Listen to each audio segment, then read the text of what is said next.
ക്ലീറ്റോ നിങ്ങൾക്കൊരു ചെരുപ്പിട്ടുണ്ട് നടക്കാൻ പാടില്ലേ ക്ലീറ്റോ? കാല് വേദനയില്ലേ? കുപ്പിച്ചില് കൊണ്ടിട്ട് ഇനി അതും അനുഭവിക്കണം.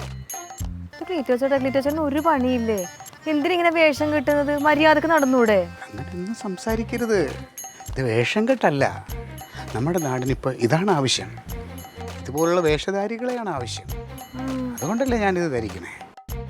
ആൾക്കാരെ കൊണ്ട് പറയിപ്പിക്കുമല്ലോ ഈ മനുഷ്യൻ. ഉറപ്പായിട്ട് പറയിപ്പിക്കും. കുട്ടി, എനിക്ക് നാളെ ഇടാനുള്ള മുണ്ടും ജുബ്ബ അലക്കിയായിരുന്നോ? എനിക്ക് ഇവിടെ അതല്ല പണി, ഇഷ്ടം പോലെ പണിയുണ്ട്. സമയം ഉണ്ടെങ്കിൽ ചെയ്തിടാം, അല്ലെങ്കിൽ ചെയ്യാൻ മനസ്സില്ല. മതി, സമയം കിട്ടുമെങ്കിൽ ചെയ്താൽ മതി.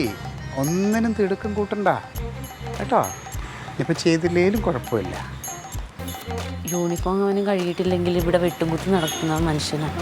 അപ്പം നോക്കി. നമസ്തേ. റാം റാം. ആ പറയൂ. എനിക്ക് വിഷമം എന്താണെന്നറിയാമോ?